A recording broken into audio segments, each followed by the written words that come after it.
he has a shopping problem. I don't have a shopping problem. I don't have a shopping problem for anyone. I don't have a shopping problem. I have an affinity for purchasing items. Okay. I like to. I make some money. I spend it. Okay. The first time I came here, walked up all these stairs, and then I'm going this one. I'm like, okay, this makes sense. The numbers are in order, and then I get to this, and the number that should be isn't there, and I'm like, where does this man live? Because it doesn't make sense. I found this easily. Did you actually? Don't lie. Did you actually? I did. I found it. No, you're liars. I can't believe you. I found it without Check problem. on this person. Let me text them. Then they'll text back and I'll sigh. I'm like, that's just how it is, isn't it?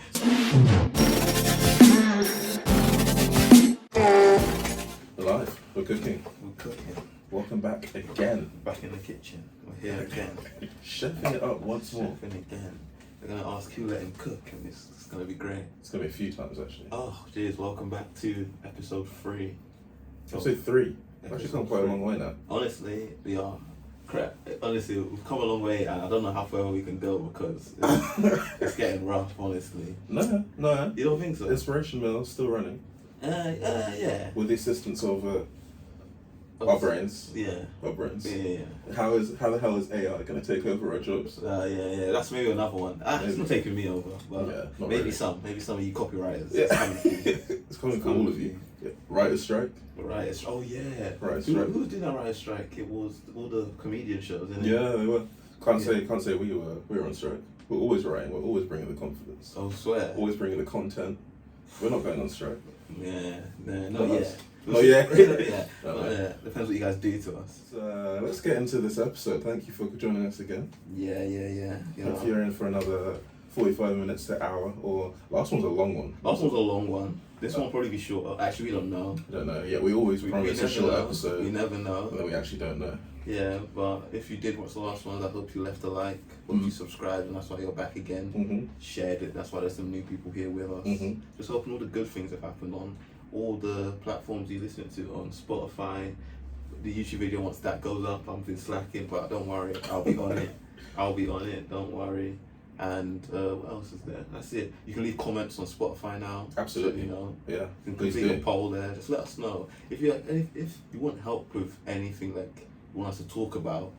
Just do that, you know. Suggest some things that you should want us to talk about, you know. You can drop us a DM. Yeah. Actually no, you can't drop Chuds a DM. No. You can drop me a DM.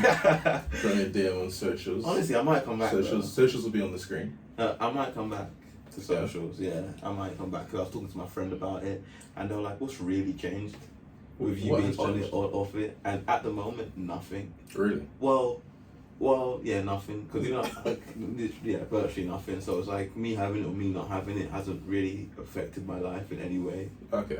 And I feel like the point I did it for, I've kind of achieved. That's good then. So I couldn't come back. But then I also have one friend who would never let me live it down, saying I failed. And Yeah. So, but I mean, is that one friend gonna really get in the way of you? Yeah, that one friend's a waste man, so doesn't even matter. Doesn't even know matter. who you are. Yeah, he does. You know who you are. Does. Yeah. So, anyways, just want to say thank you for joining us. Yeah. And let's get into the right quote into of the week. Quote of the week. So this quote comes from Alex Hormozy, who's a great man, and it is, "You don't become confident by shouting affirmations in the mirror, but by having undeniable proof that you are who you say you are." That was quite deep. Yeah, and it's just it is Powerful. what it is. You know, you don't just say I am him. You have to go out and be him. You know what I'm saying? Honestly, because that's like, go back to last episode. I went into the interview and I said I am him, and I didn't get the job. Yeah. The next interview I went to, I went there and I was And you him, were him. and I got the job. Controversial topic. Is it better to be him than to say you are him? Well, it's of course always better to be him. It's That's always, not controversial. No, How that's not even a hot take. It's not controversial. It's always better to be him. Yeah. But for some people, to start and to be him, they have to tell themselves they're him. Yeah. There are a lot of people hymning, but there aren't a lot of hymns around. Yeah.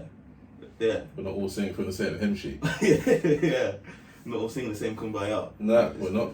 So it's just, it's... A distinct lack You have of to hymns. do things. Okay. You have to do things to be able to say, to gain the confidence to do more things. Yeah. there are a lot of false hymns around. This even goes into another quote I heard where Yeah. they were just like, do it scared. Do it 2 for 1. 2 for 1. 2 for 1. Don't say Do we it don't treat scared. you. Honestly. They don't treat you here. 2 for Do 1. it scared. Okay, do it scared. That's it. I said, do it scared, don't do it at all. Just do it scared. Yeah.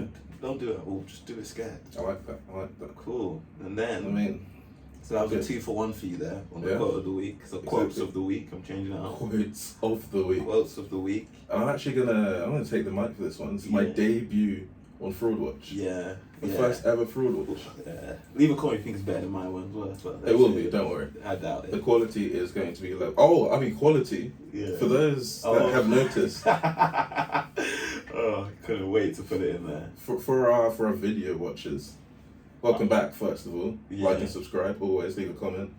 But look at the new background. I mean, it's not new background, but the new setup New setup-ish. for our new audio As we listeners. said last week, We've each got- week we're trying to improve how it's looking like. We've got new microphones. Yeah.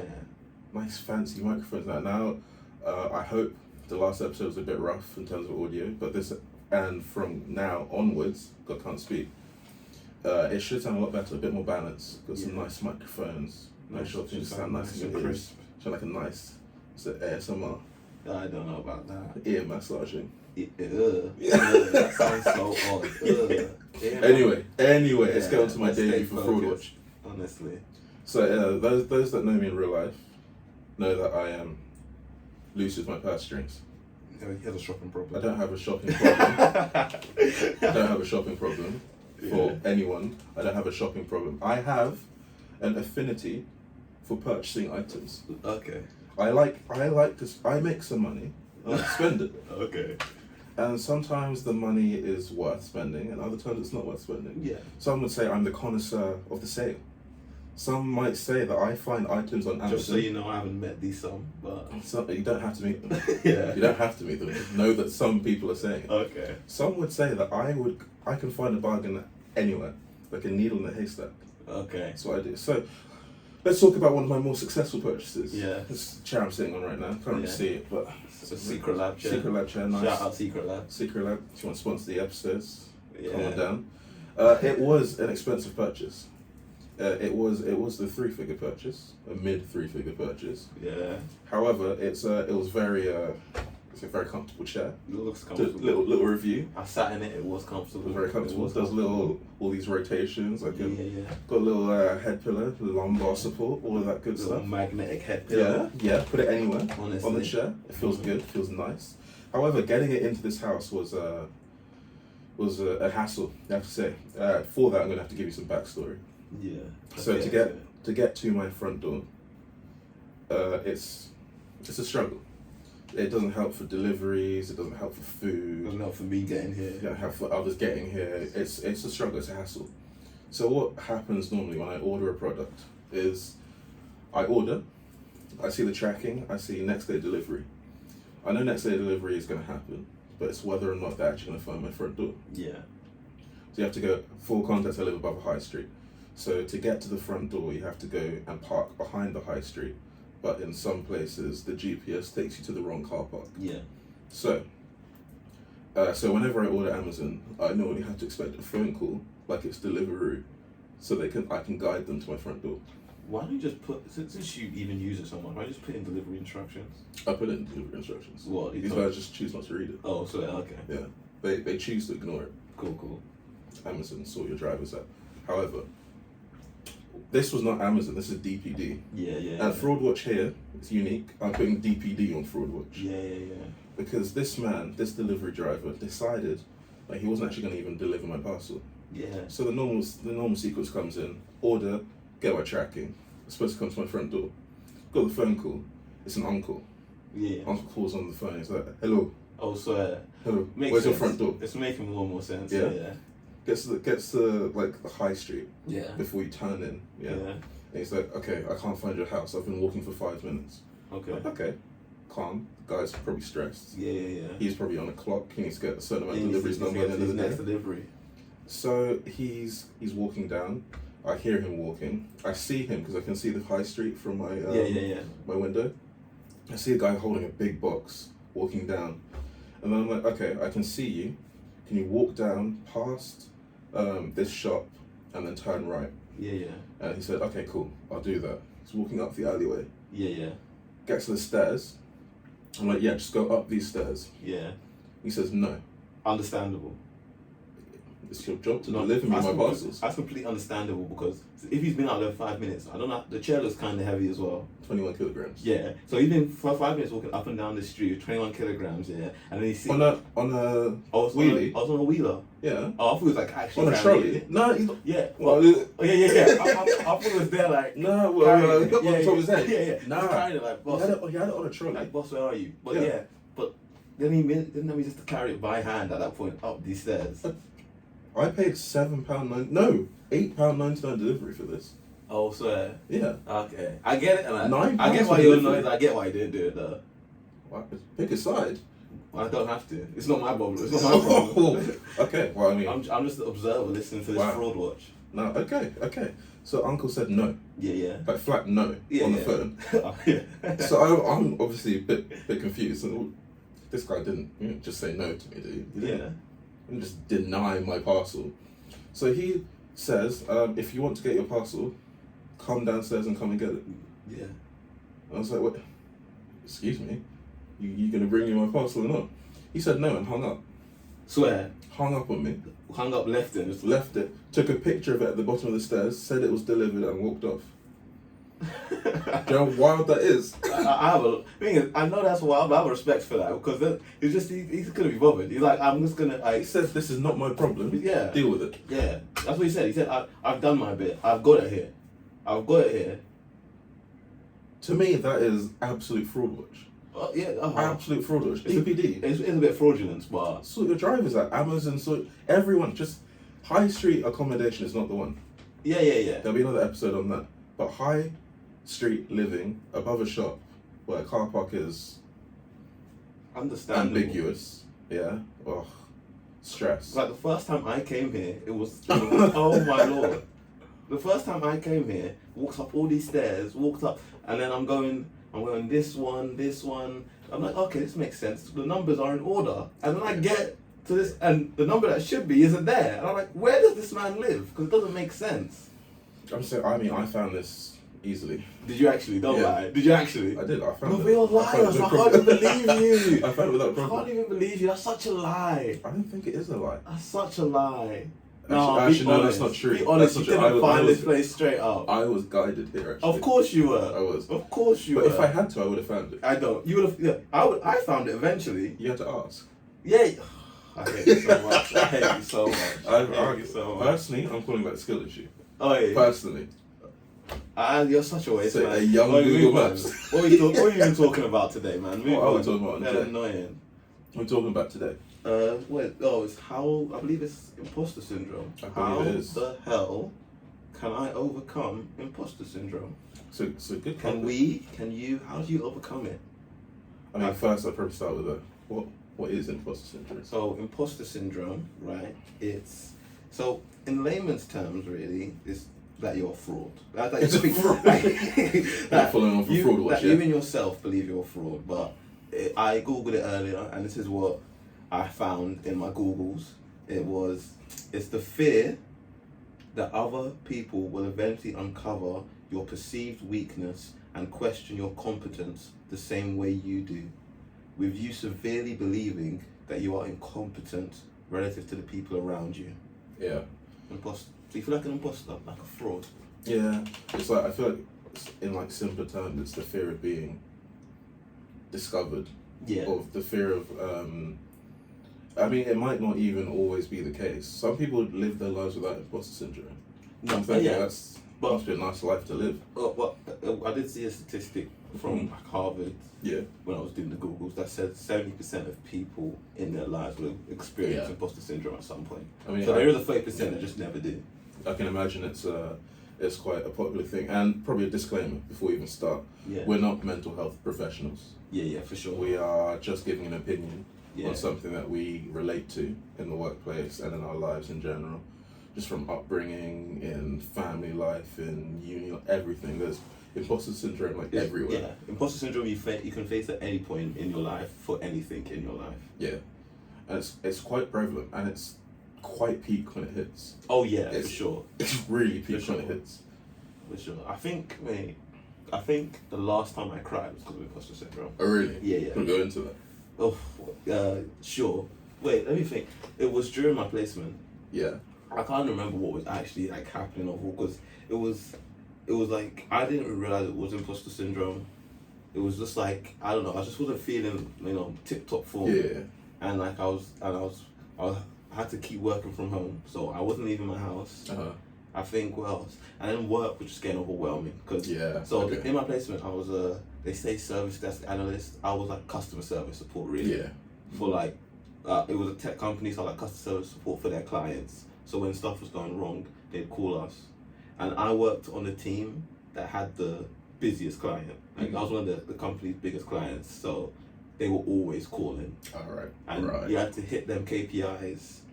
Of course. Yeah, you had to hit course. them targets. Yeah. And what's the only thing, if I can remember, it was like, so it was 8 hours, it was like 8.5 hour shift.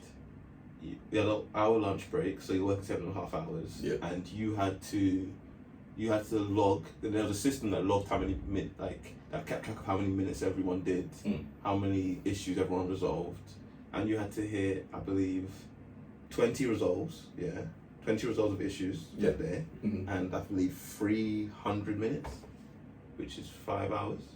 Yeah, it's 5 hours. Yeah.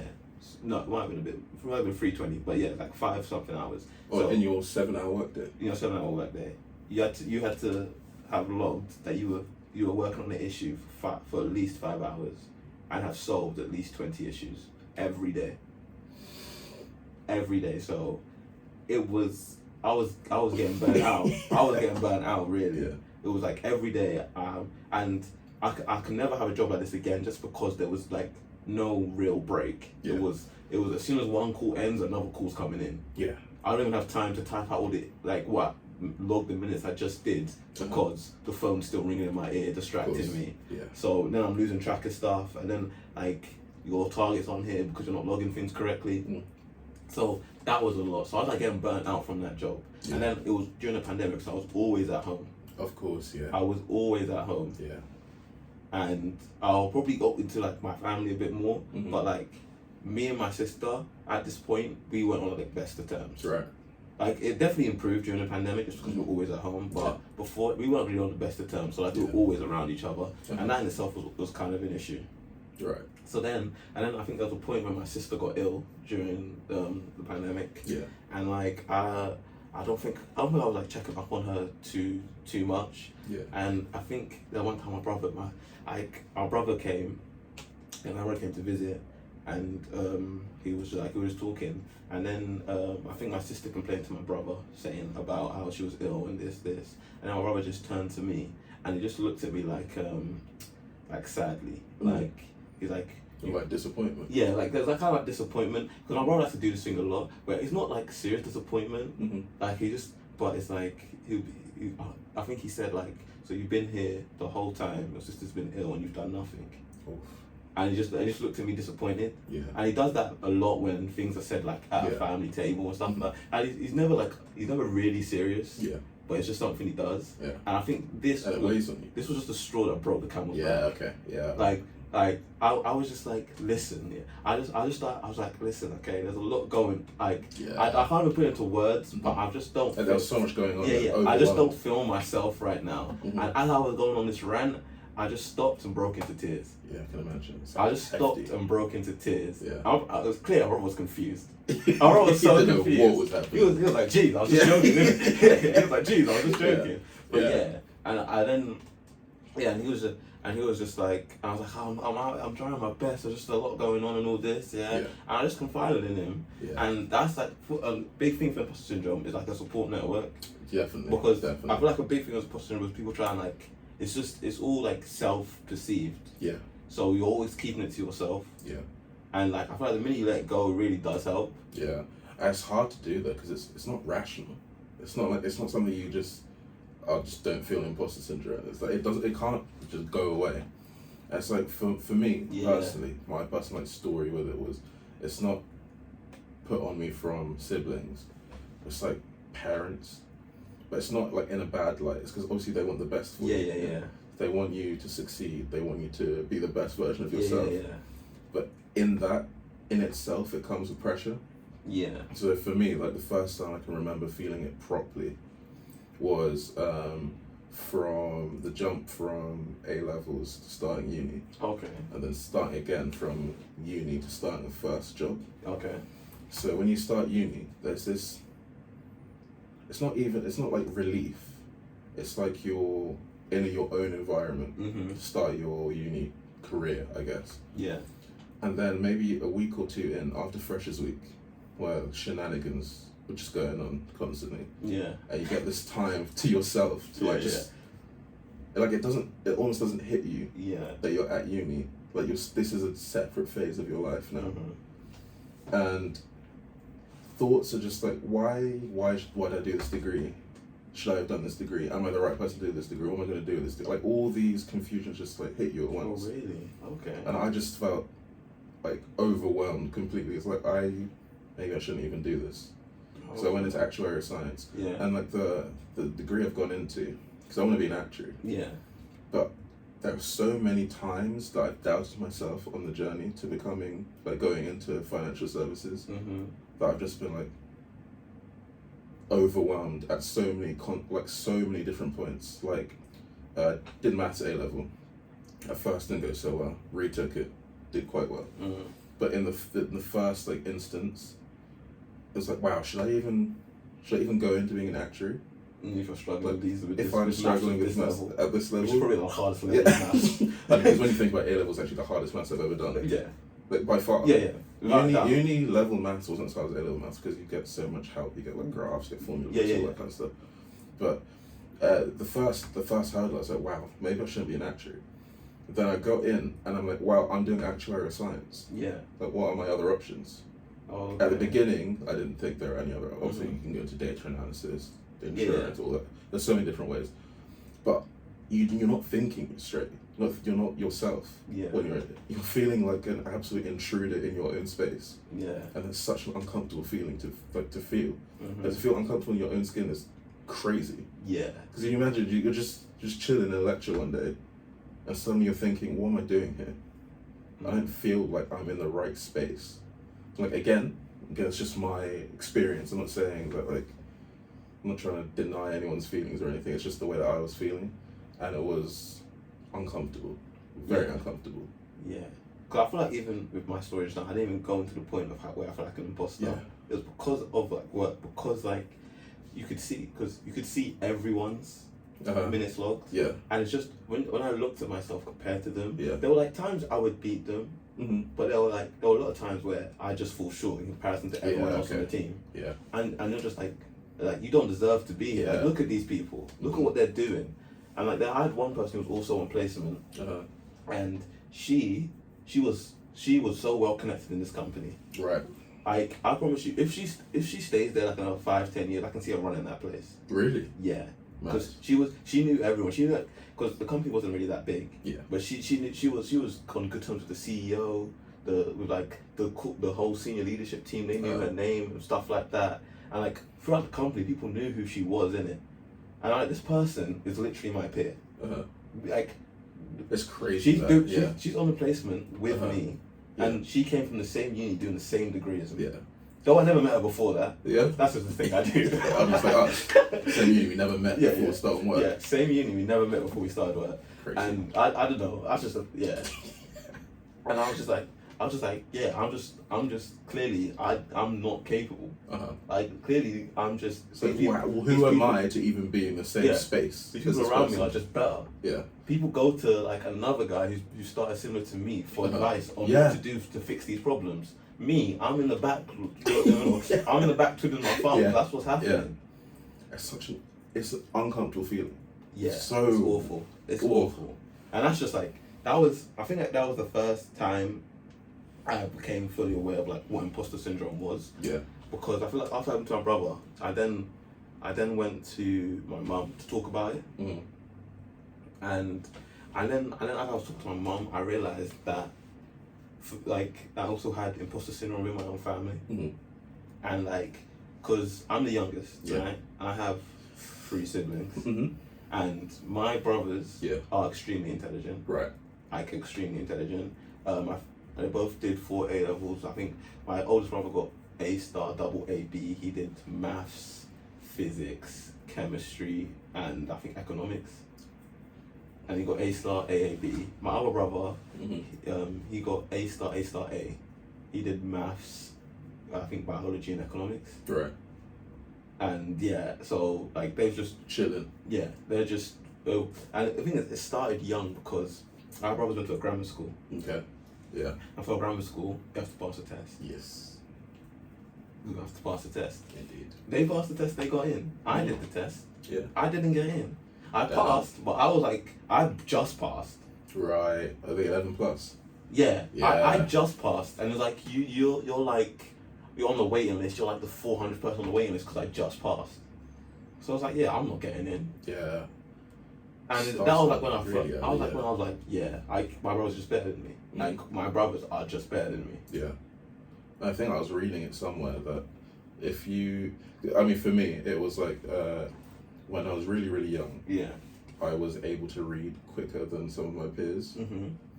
Well, I don't know. I don't remember this. My Yeah. parents telling me Okay. this, right? Yeah. So take hyping their you up. words for this. Yeah. They're my biggest hype men. Yeah. So they'll tell me like, oh, you know, you picked up reading. Well, he didn't pick up reading, but she helped me learn how to read. So outside of school. Yeah. So she coached me and coached me and coached me, so I could read better than some people in my class. Mhm.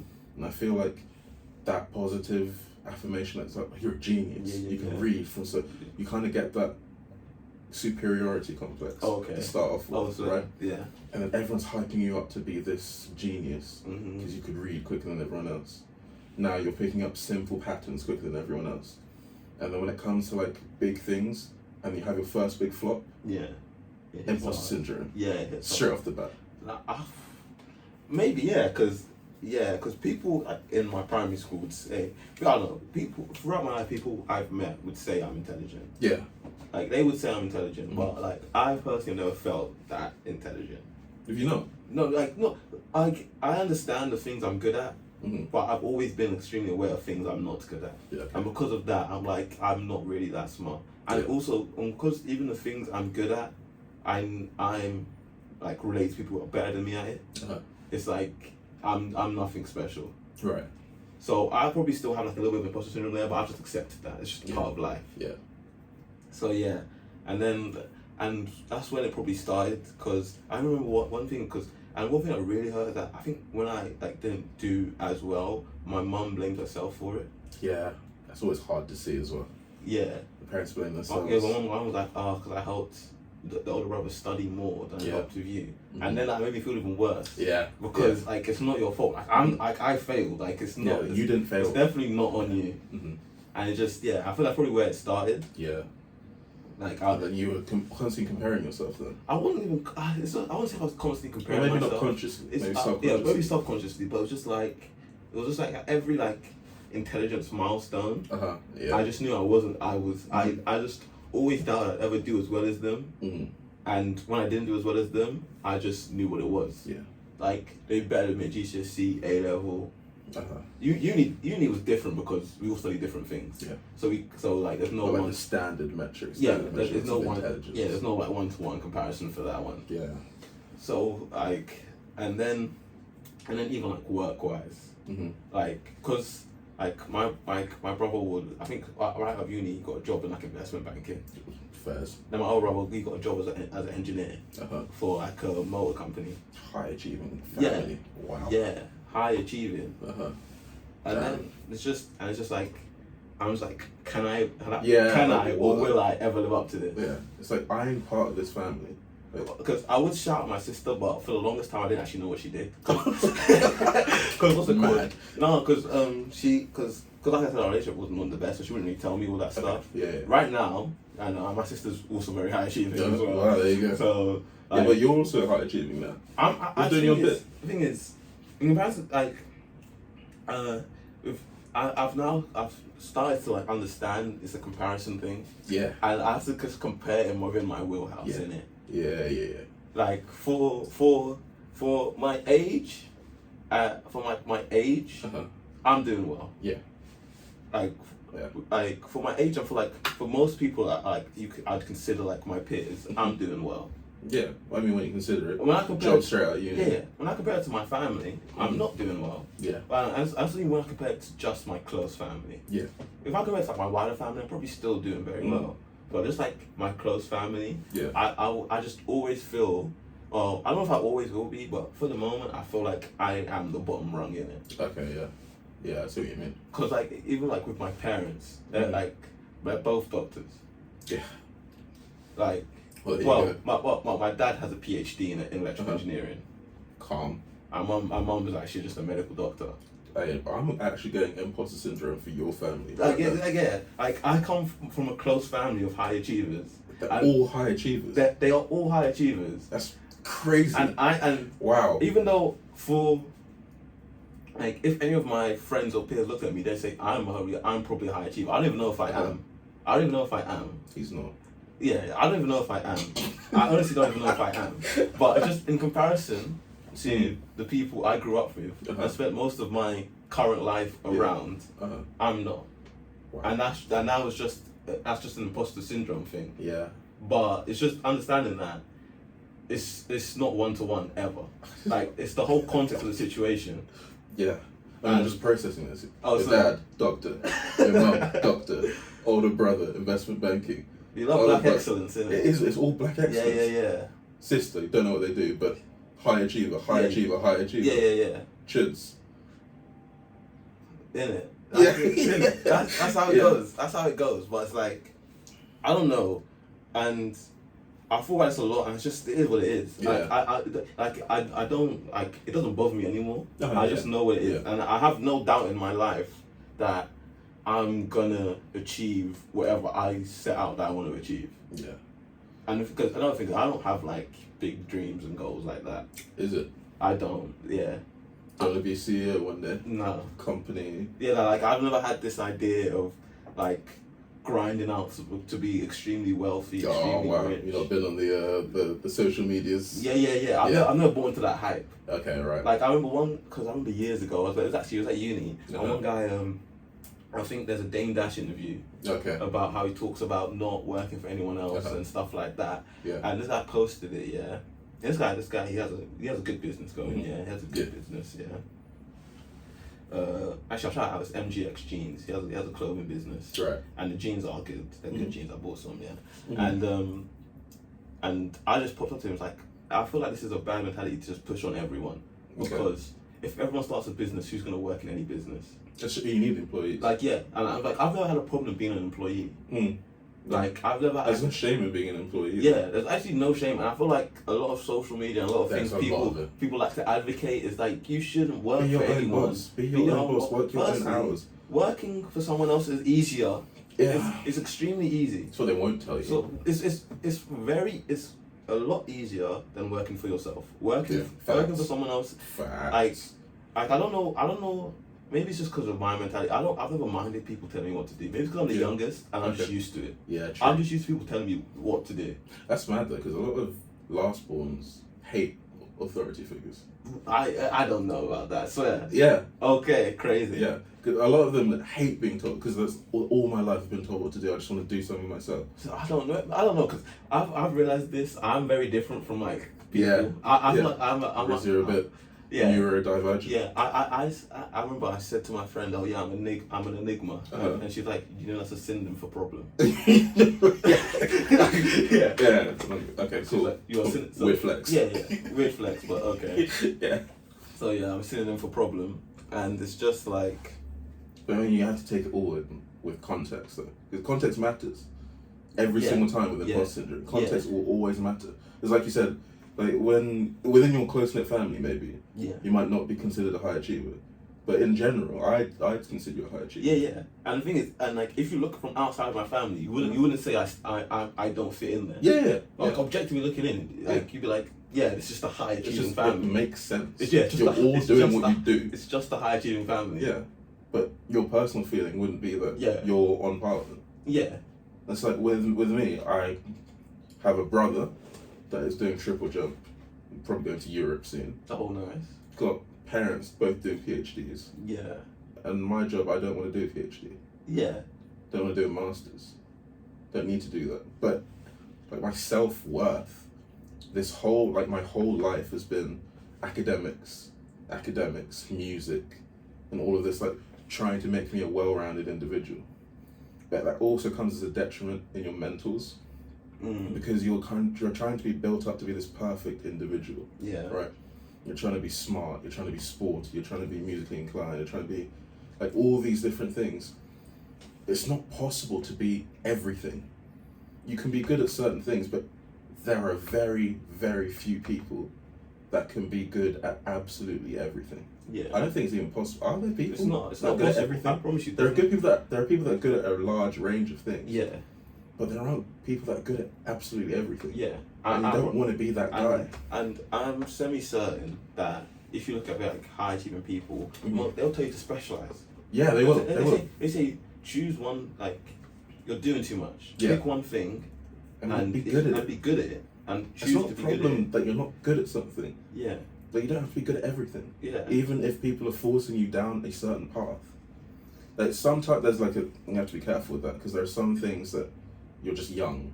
You need to like balance inexperience with being told what to do, and some people shoving you down a certain path because they know better than you. Yeah. But outside of that context, you don't have to go down a certain path if you don't think it's good for you, because that will like foster your imposter syndrome, and you'll actually feel like an imposter because you probably don't fit into that certain niche. Yeah. Or that certain category. Honestly, yeah. Yeah, plus it's a crazy thing, because now that I've just been talking about it, it's crazy that I've actually overcome imposter syndrome. Yeah. It's crazy to me now, because But how would you say you even go about combating it? Well, how do you combat imposter syndrome? I don't know, because the way I did it was I just talked. I talked to the people I felt like an imposter around. Okay, right. So like in the workplace, in that first job where I felt like I wasn't being good enough, when I had like a one-to-one with my manager, I'd ask like, do you think that I feel like I'm not doing enough? What's your perspective on this? Yeah. Like, and then like talking it out with the people, like when you feel like you're not good enough around these people, ask the people around you what they honestly think of you and whether you are good enough or not. Because context. Yeah. Because like, have some context. So like within my family, I talk to my mum, and like I talk to my mum like this is what my siblings are doing. Yeah. How do you think I compare up to them? And I can't remember what she said. Yeah. But I know she said that I didn't fall behind. She's like there's no issue with. Yeah, I mean, because like a bit of positive affirmation never hurt anyone. Yeah. You know, honestly. It's always nice to be like reassured that you are doing alright. Yeah, it's always nice. Especially, and it's always nice, to be reassured. Especially when imposter syndrome, to be reassured by the people you think are going to doubt you. Yeah, especially. And sometimes it's fine if you need like a lot of reassurance or affirmation, because it's, as you said earlier, it's not rational. It's not like a thought that you think you're not good enough. It's just it camps inside your head. Yeah. And it's an uncomfortable feeling that will always be there. So sometimes you might need multiple times to be reassured that you are actually alright. But it's like you need a change of perspective, because from your own head you're not thinking you're good enough. Other people tell you that you're good enough. You're still like, am I though? Am I really? I feel like if you have a good support group that can really dig you out of feeling cramped and like an imposter. So I'd say like a support group, different perspectives, and positive affirmation. Yeah, for sure. But even it's like, how would you even go about finding a support group? Because a lot of people, I can't speak for this, but I feel like a lot of people don't know what they can go to with their friends.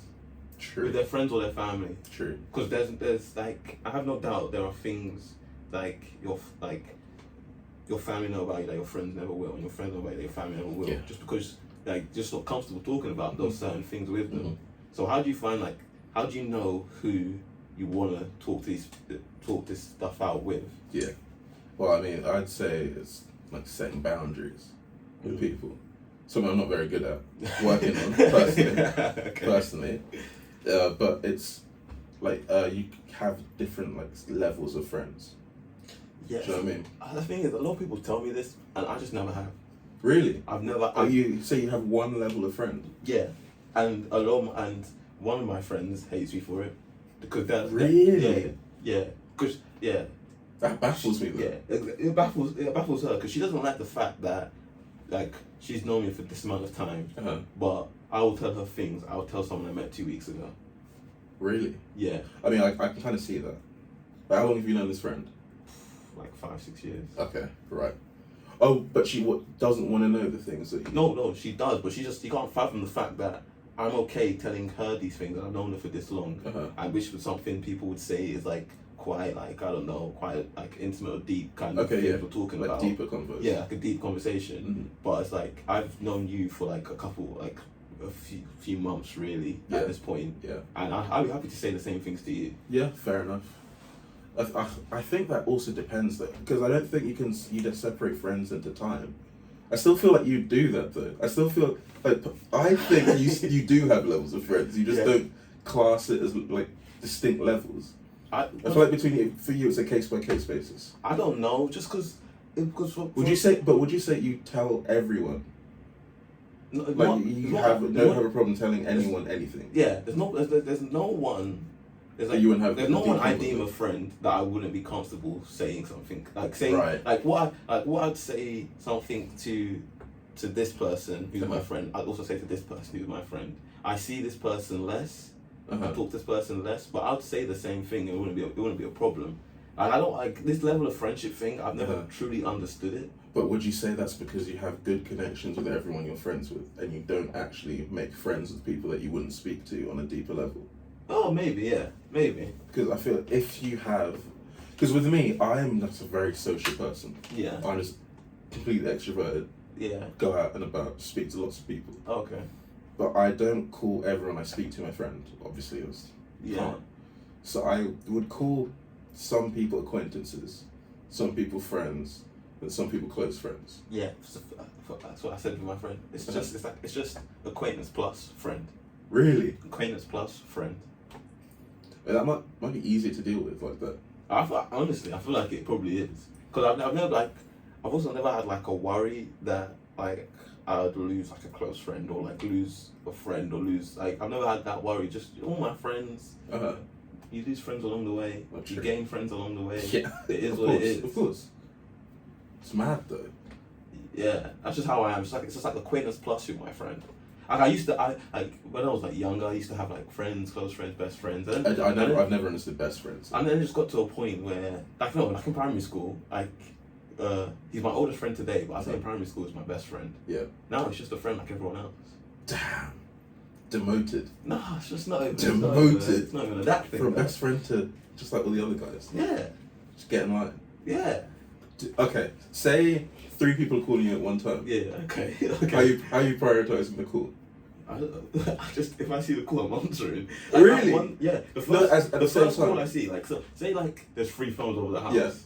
Let's say you had 3 phones on the table right now. Yeah. 3 different friends call you. How are you choosing between those? Oh, if they're all the same. If they're all the same. Yeah. I might put them all on speaker. What group call? Yeah, but hey guys, yeah, it's a group call. Oh man. No, because I have a different hierarchy. No. I feel like, but I mean obviously girlfriend. Yeah. friend. I've got 2 people I call close friends. Yeah. Like really, really close friends. I've known these guys for like 10 plus years. Yeah. Those go there. And then anyone else on the table, I'm picking my friends, the close friends first. Would you say you don't have anyone that's calling that you pick up first? I'd probably pick up the person who I spoke to the longest amount of time about speaking to. Really? Yeah, because I'd be like, oh, I haven't heard from you in a while, is everything good? That's mad. That's a different way to look at it, actually. Because if I get 3 people calling me, and like, one of them I spoke to a week ago, one I spoke to a month ago, one I spoke to a year ago, I'm picking up the year ago one. I mean, to be fair, I guess that would be like a bit odd. I'm feeling like calling. Yeah. Like, you calling for? Why you calling? Yeah. Like, is everything good? Uh-huh. But the thing is, because even then, I'm the kind of person who you won't speak to for a year, and I'll randomly call you, and you'll be like, oh, is everything good? I'll be like, yeah, I just wanted to hear from you, see how life's going, man. Sure. I mean, I do that with, I don't call people, I message them. No, I hate messaging. Really? I hate messaging. I hate messaging. I don't even know why. Do you know? Actually, I do know why. It's because I'll get into like, I'll be like, oh, check on this person, let me text them, and then they'll text back and I'll sigh. I'm like, that's just how it is, isn't it? So you're the friend that texts, what are you doing right now? Yeah, You're free right no, now. I'll, I just call them. no, I don't text you. I Just straight up call. I just call. You pick up what you done. It's fine. I'm not too worried. I You don't take it personally. don't take it personally. I just Oh. call you. Better man than me. If If I call someone, they don't pick up. sometimes people like don't pick up. I'm like, I can't talk right now. Is everything okay? And I was like, oh, and I just mentioned that I was trying to see how you were doing. And then I don't have a conversation after that. That was it. And that's satisfy you for like 6 months. Yeah, I was satisfied with me. I'm like, oh, cool, the person's alive, innit? And then we just move on. Wow, you're a generous guy, checking up on people. Oh yeah. Because I get into like certain moods where I'm like, I should like, you know. Yeah, no, I see what you mean with that. Yeah. Mad. Especially Honestly. like times of respite when I'm just bored. Yeah. Especially because like, I'm on that social media hiatus, and sometimes I just scroll through my contacts. Just Yeah, you people scroll through Instagram, scroll through my contacts, and just call someone. mad. So how would you pick a support network from all those friends then? Would you say they're all a part of your support network? Yeah. Every Because single the one? thing is, when I need support, Uh-huh. I just speak to the people that I'm speaking to at the moment. Okay, right. So it's like if I was going through like something like mentally that I need assistance on, Uh-huh. and I was around you, Yeah. I'd just ask you. Mad. Okay, that's fair enough. Fair enough. So in terms of like fighting imposter syndrome, you'd be like, I speak to these people about this. I speak to this person about this. We've spoken recently. Yeah, but with imposter syndrome, like I said, I specifically went to my mum because I felt like Makes sense, yeah. imposter in my family. Okay, okay. So it's like situation Yeah, specific. for imposter syndrome, Yeah. like I say the best support is to go to people you feel like you're an imposter around. Yeah, okay. That makes sense. I feel like imposter around my family, so I ask my family Yeah. how they think I'm doing. Mm-hmm. That checks out actually. I think that's Because pretty sound. Yeah, because imposter syndrome is like a completely different, separate thing where I feel like a fraud around certain kinds of people. Mm-hmm. So Then how would you like put yourself in the situation that you're you're an introverted person. yeah, You don't like speaking to people. yeah. How do you deal with imposter syndrome then when you feel like you're nervous to approach your colleagues because you're feeling stuck around them? If it's a workplace, there'll be a point where you have to have a one-on-one with a manager. Oh yeah. So I'd say just try and bring up then, and don't even like say like you're not feeling like you're doing well enough. Just ask them, how do you think I'm doing? Do you have any like? Do you want to keep it objective? Yeah. Do you have like? Can you like objectively say how you think I'm doing? Like what's constructive criticism can you give me? Mm-hmm. And like what do you think I'm doing well at? Mm-hmm. Because I like it's like you should, if you're a fraud, you should try and get an objective view in it, and also kind of ask for positive affirmations from that. Mm-hmm. Because you're like, so ask them, what do you think I'm doing well? Yeah. Because I'm sure the fact that you're still working there means you're doing something well. Yeah. Means you haven't, That's true. Means you haven't True. like completely like shit the bed. Yeah. Yeah. Exactly. Like you haven't completely shit the bed. The fact that Yeah. they haven't fired you like a week ago means that You're still fine. you're still doing good enough. Mm-hmm. So I think, yeah, exactly. Objectivity, making sure you get different perspective, maybe from people that you are around, makes sense to have.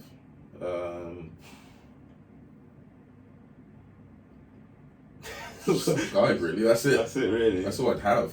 That's all I'd say. But for devil's advocate purposes, Okay, yeah. would you ever say that imposter syndrome was a good thing? Yeah. Would you say? Yeah. Because like I have this thing where I can't remember. It was during the internship. Yeah, I went out with like all like the grads and like a grad manager. Yeah. And and one of the things they said was I think one guy said like, I don't feel like I'm very good at this thing. And then another person said, I feel like you're amazing at this thing. I feel like that's one of the best things you're good at. And then I put in the thought there where it's like, do you think this person is so good at this because they think they're not good at it, so they consciously make an effort to try to be good at it? And I feel like imposter syndrome it's like a double-edged sword. Yeah. It just depends like. That's how you react to it. it. It just depends how you react to it. Because like there are definitely things where you like. There's always points where you always feel like you're incapable of doing something, and it's whether you like rescind because of that or you thrive because of that. Yeah. So like, do you consciously make an effort? Like so like I used to be very socially awkward, and I hated how I was in social situations. Right. So it's either like I could have then become super introverted, Because I would say I'm kind of introverted, like I'm an introvert kind of now. Okay. But so like, either I become super introverted or I consciously make an effort to try and be more social with people. Like Okay. I consciously make an effort to, like, when I'm in a social situation, to say something. Yeah. Because I just say something. It doesn't even matter what I say. It's the fact that I said something Yeah. will make me feel better about Yeah. myself. Mm-hmm. So It's like how you compensate for yeah, the feeling of like not feeling enough. yeah, Do you like completely shut up about it because you're not feeling adequate enough? Yeah. Or do you overcompensate for it by trying to do something else to Yeah. cover it up? Like Exactly. to mask it. So it's like, do you like, yeah? So like, it's not rescinding. So with your devil advocate, imposter syndrome can be a good thing, Uh-huh. but like my mum always says, too much of anything is bad. Of course. So it's just Yeah. too much imposter syndrome is bad. Like it's like Yeah. too much confidence becomes arrogance. Yeah. So yeah, so too much of something is bad, and imposter syndrome, there's nothing wrong with it.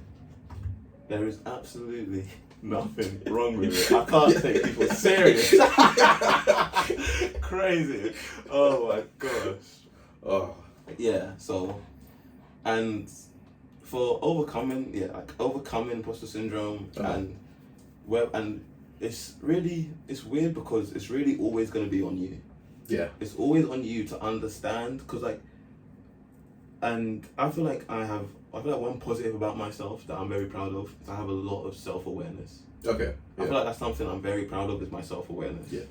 And it's like, Just hyper aware, really. yeah. Yeah. And it's like, and that in itself is also a double-edged sword. Yeah. That in Yes, itself it is is. also a double-edged sword. But like, That could make you like more susceptible to imposter syndrome in the first exactly. place. But the thing is, like, because I with my family, like you said, like, I can fully understand why anyone would be an imposter, would feel like an imposter within my family. Oh, definitely. I can understand that. Yeah. Objectively, you can understand Yeah. why I don't feel like an imposter in my family. Mhm. And because I don't think we're gonna have that objective understanding, it helps me not feel like it. Yeah. It helps you just not feel like it, because I'm like, anyone can twist this to be like, I'm not good enough to be here. Yeah, definitely. And like, and the fact that I can take myself out of that situation and replace it with anyone just makes me feel much better about myself. Yeah. Because that just means it's not me. Yeah, that's very true, actually. It's not me. Like, that's what it means. It means it's not me. Because like, even my friend was talking to me about imposter syndrome, and they were like, it's a thing where it's like you are putting yourself so much into your work. Yeah. That it becomes synonymous with your personality to the point where you feel like an imposter. Yeah.